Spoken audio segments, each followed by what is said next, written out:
What's the use in being a disgrace to the name of wizard if they don't even pay you well for it? Wow, what an absolute...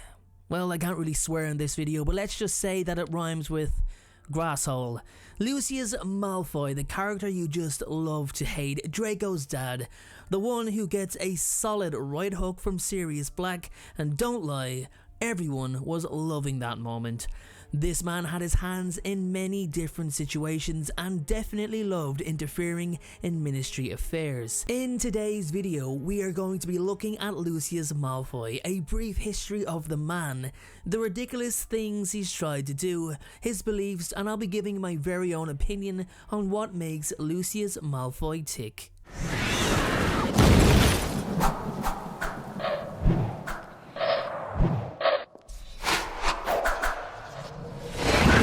It's not exactly too difficult to sum up Lucius Malfoy. He's simply someone who believes he's better than others. He believes society should be heavily ranked according to class and stature, with him at the very top.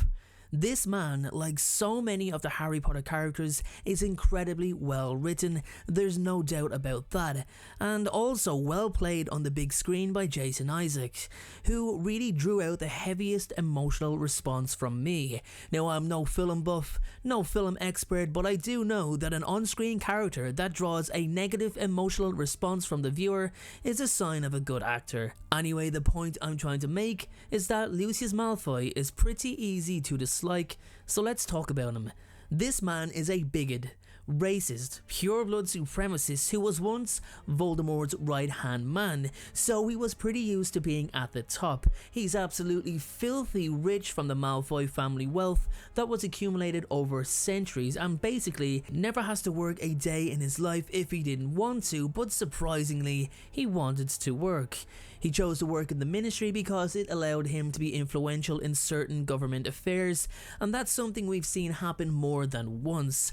Lucius, like Draco after him and his father and grandfather before him, come from a long line of Malfoy men who have been told the same story again and again and again, that the purebloods, the true magical born, are the ones who should be in control of the magical world, that the purebloods were attacked and hunted down by the muggles, that it's purely shameful and a complete disgrace to mix magical and muggle blood, even to associate with muggles is disgusting and heavily frowned upon. These teachings were literally drilled into every passing generation as to ensure that the Malfoy line would remain pure and would not contribute to the faltering interracial magical society that he believed was ruining the remaining foundations on which the magical sector was established. That's a lot of big words. But Lucius, of course, passed these teachings on to his son Draco, raising him to be just like him, and it's clear as day that Draco was a nasty piece of work in his early Hogwarts years. Well, actually, a lot of his Hogwarts years. Anyway, let's shift the focus back to this man. Lucius was always in support of restoring the wizarding world to a pure-blood society, but would never actually risk putting himself in an incriminating position or even a position that would draw attention to him. When Lord Voldemort began his rise to power, Lucius almost immediately joins him and quickly moves up the ranks to second in command. I'm assuming he moved into such a prominent position so quickly was due to his connections and his wealth, something that was needed while the Dark Lord was still making a name for himself. Lucius even ranked higher than Bellatrix Lestrange, which surprised me, but more importantly is the fact that he really bought into what Voldemort was trying to achieve. This man was going to change the face of the wizarding world. Then, just when it was looking like total victory, the Dark Lord got himself blown up when he tried to kill Harry Potter. And many believed that Voldemort had just fled in fear as a reaction to an aggressive counterattack from the Auror department. Lucius actually tried to take control of his master's forces and continue the assault until the latter returned. Malfoy failed miserably and was easily captured. He did not have the power nor the respect of the combined army of wizards and creatures in order to drive forward. He used his stature and reputation amongst many ministry officials to claim he was under the Imperius Curse, and actually got away with it. No surprise there. For the next 13 years, Lucius integrated himself back into society and tried numerous plots and schemes to get his own way, and basically just manipulate things in his favour. He tried to get Dumbledore fired, tried to embarrass Arthur Weasley by framing his daughter Ginny. He had Draco report to him on everything Harry Potter was up to. He was just being his natural self. Also interesting to mention was that Lucius wasn't exactly sure what type of person Harry was going to be. There were serious rumours that Harry was actually Voldemort's replacement, that he was going to be the new Dark Lord, which of course he wasn't, and Lucius quickly dropped that possibility. He even reformed a pale imitation of what the Death Eaters once were at the Quidditch World Cup, unaware that the Dark Lord was actually returning to power.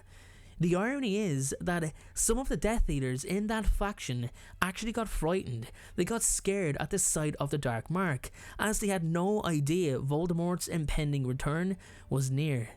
So Lucius rejoins Voldemort, despite his master being pretty pissed off that he ignored the signs of him still being alive. Lucius was still welcomed back into the fold and resumed his old position as Voldemort's right-hand man. However, this was not the same Voldemort as before. He was not as patient, not as prudent, not as calm, and he wanted to get things done. Now, it obviously didn't help when Lucius failed the first mission he was put in charge of and got thrown into Azkaban. Severus Snape appealed to the Dark Lord on Lucius' behalf, which seen Voldemort reluctantly free him from prison, but he made sure to remind Lucius on a daily basis that he was a failure. Voldemort, then wanting to further punish him, set his son Draco up to fail by tasking him to assassinate Albus Dumbledore. Despite Draco never having killed anyone before and being just 16 years of age.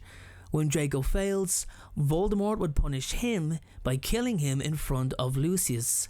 Snape, however, took the unbreakable vow and spared Draco the trouble by killing Dumbledore himself. Lucius then participated in the Battle of Hogwarts, but it was only to find his son Draco.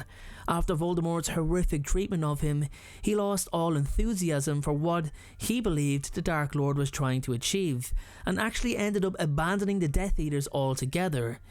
What helped the Malfoys escape punishment was the fact they left the battle while it was still ongoing, while Voldemort was still alive, showing that they willingly left despite the consequences awaiting them if Voldemort had been victorious.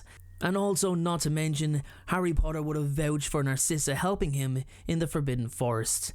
Anyway everyone, that is it. That's a brief history of Lucius Malfoy. I really hope you're enjoying the series, and let me know who you want a brief history on next. Thanks again for watching, and I will see you all in the very next video.